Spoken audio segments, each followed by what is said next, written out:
डर कहाँ है? क्या तुम उसे छू सकते हो? क्या तुम उसे देख सकते हो? नहीं। डर एक ऐसा भ्रम है जो खुद हमारे मन ने रचा है और तुम मन के उस भ्रम को सच मान बैठे हो। बुद्ध निर्भय थे, कबीर निर्भय थे और करसन भी निर्भय थे। क्यों? जब मृत्यु सामने खड़ी हो तो बाकी सब डर व्यर्थ लगने लगते हैं।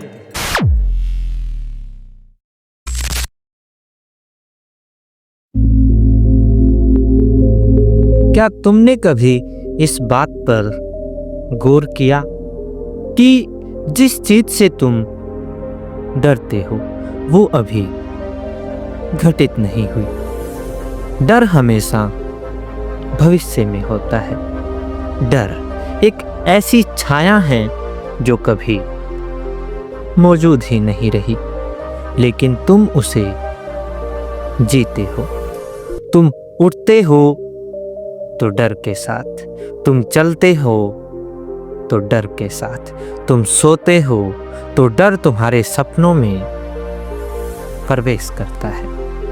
पर डर है कहाँ? क्या तुम उसे छू सकते हो?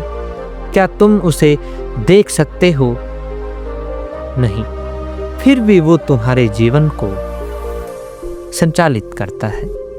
तुम्हारे निर्णय, तुम्हारे संबंध, तुम्हारा धर्म, सब कुछ डर पर आधारित है। डर एक ऐसा भ्रम है जो खुद मन ने रचा है और तुम उस भ्रम को सच मान बैठे हो। डर कोई वस्तु नहीं है, डर कोई हकीकत नहीं है। डर केवल एक विचार है, एक कल्पना है, एक अनुमान है और मन उसी का विशेषज्ञ। अनजाने की आशंका पैदा करना, जो हो सकता है, जो अभी हुआ नहीं, उसकी चिंता करना, यही है डर। डर कभी वर्तमान में नहीं होता। डर हमेशा क्या होगा इस चीज में जीता है। इसीलिए जो व्यक्ति पूर्ण रूप से वर्तमान में जीता है वो निर्भय होता है। बुद्ध, कबीर, करसन, ये सब निर्भय थे। क्यों?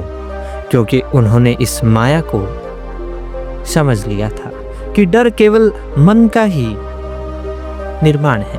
मन डर पैदा करता है और फिर तुम उसी डर को सच मान लेते हो। मैं तुम्हें एक छोटी सी कहानी सुनाता हूँ। एक आदमी था, नाम था अर्जुन। सामान्य परिवार से था, एक सरकारी नौकरी करता था, बहुत समझदार भी था, पर बहुत डरा हुआ। डरता था कि लोग क्या कहेंगे, डरता था इस बात से कि अगर नौकरी चली गई तो क्या होगा, डरता था इस बात से कि पत्नी नाराज ना हो जाए, डरता था कि बच्चे बिगड़ने जाएं। हर कदम सोच समझ कर रखता था, इतना सोच समझ कर कि धीरे धीरे उसका जीवन ही गुजरता गया और वो बस सोचता रह गया।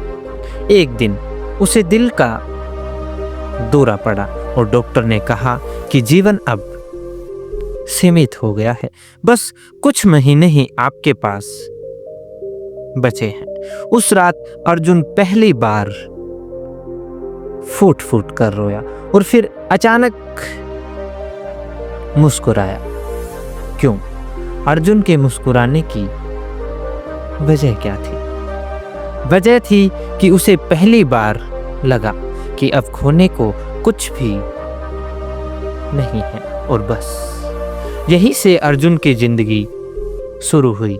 उसने एक कविता लिखी जो वो सालों से टालता आ रहा था। उसने दोस्तों से माफी मांगी जिसने सालों उससे दूर रखा था और सबसे पहले उसने डर को छोड़ दिया। जब मृत्यु सामने खड़ी हो तो बाकी सब डर व्यर्थ लगते हैं। और कुछ महीने में एक बहुत बड़ा चमत्कार हुआ। डॉक्टर ने कहा कि तुम्हारी बॉडी अब रिस्पॉन्ड कर रही है, तुम धीरे धीरे रिकवर हो रहे हो। क्यों? ऐसा क्यों हुआ? क्योंकि डर चला गया था और जीवन जीने की इच्छा आ चुकी थी। तुम्हारा डर 2 जगहों से आता है। पहला, समाज से। बचपन से तुम्हें सिखाया गया डर अच्छा है, डर नैतिक बनाता है, डर से ही सभ्यता टिकी है। पर आपको शायद पता नहीं कि यह पूरी बातें पूरी तरह झूठ है। डर दमन करता है, डर नैतिक नहीं बनाता, डर गुलाम बनाता है, डर कभी भी स्वतंत्र नहीं करता। दूसरा, मन की भविष्य के प्रति असुरक्षा। अगर ऐसा हो गया तो यह अगर ही तुम्हारा सबसे बड़ा शत्रु है। मन हमेशा प्रश्न पूछता है, क्या होगा अगर मैं असफल हो गया? क्या होगा अगर वो मुझे छोड़ दे? क्या होगा अगर मौत जल्दी आ गई? और ये सारे प्रश्न तुम्हें रोकते हैं, तुम्हें जकड़ते हैं और धीरे धीरे तुम्हें मार देते हैं। एक छोटा बच्चा जब चलता है तो गिरने से नहीं डरता। वो गिरता है, फिर उठता है और फिर गिर जाता है, पर उसे परवाह नहीं कि लोग क्या सोच रहे हैं। अब वही बच्चा जब बड़ा हो जाता है तो हर कदम से पहले 1000 बार सोचता है, अगर मैं फेल हो गया तो। यह विचार किसने दिया? यह विचार दिया तुम्हारे समाज ने, तुम्हारे माता पिता ने, तुम्हारे स्कूल ने और तुम्हारे धर्म ने। तुम्हारी इन सभी चीजों ने तुम्हें सिर्फ डर सिखाया है, और जो सिखाया गया हो उसे भूला भी जा सकता है। प्रेम में अक्सर लोग डरते हैं कि जिससे मैं प्यार कर बैठा हूं कहीं वो मुझे छोड़कर ना चला जाए। अगर वो मुझे छोड़ गया तो क्या होगा? और इस क्या होगा के चलते ही लोग प्रेम को पकड़ते हैं, उस पर अधिकार जमाते हैं, जांचते हैं। पर मैं आपको बता दूं कि ये प्रेम नहीं है, ये डर है। और जहां डर है वहां प्रेम नहीं हो सकता, और जहां प्रेम है वहां डर टिक नहीं सकता। ध्यान डर को समाप्त नहीं करता। ध्यान डर की जड़ तक पहुंचता है। जब तुम ध्यान करते हो तो मन धीमा होता है, विचार कम होते हैं और फिर एक बिंदु पर पहुंचते हैं उस सुनने पर जहां कोई विचार नहीं होता, और जहां विचार नहीं वहां भय भी नहीं होता। ध्यान का अर्थ है कि मैं यहाँ हूं, अभी हूं और पूरी तरह मौजूद हूं। वर्तमान में जो है उसे डर की आवश्यकता नहीं है। डर केवल उन्हीं को लगता है जो अभी में जी नहीं रही। सबसे बड़ा डर मृत्यु का है, लेकिन क्या तुम जानते हो मृत्यु कभी अनुभव नहीं होती। किसी ने मृत्यु को आज तक अनुभव नहीं किया। या तो तुम हो और या तुम नहीं हो। मृत्यु कोई घटना नहीं, मृत्यु है छल्लावा तुम्हारे शब्दों का। तुम जिससे डरते हो वो केवल कल्पना है।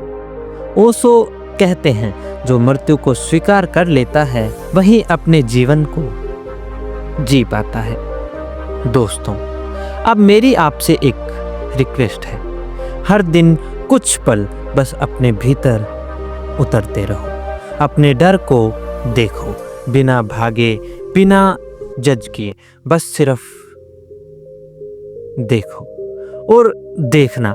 जैसे जैसे तुम डर को देखने लगोगे, धीरे धीरे डर पिघलता जाएगा। तुम्हारे भीतर एक नई रोशनी पैदा होगी और वो रोशनी होगी निडरता की, वो रोशनी होगी स्वतंत्रता की, वो रोशनी होगी प्रेम की। दोस्तों, अगर आज की इस चर्चा ने तुम्हारे भीतर कुछ हलचल पैदा की हो तो लौटते रहो, हर बार एक नई गहराई में उतरते रहो और सब्सक्राइब करो आपके अपने चैनल फिलोसोफर विंग्स को, क्योंकि यहाँ सिर्फ शब्द नहीं मिलते, यहाँ तुम्हें खुद से मिलने का अवसर मिलता है। डर से बाहर निकलो, ध्यान में प्रवेश करो और स्वयं को जान लो। फिलोसोफर विंग्स मतलब एक कदम विचार की ओर। धन्यवाद।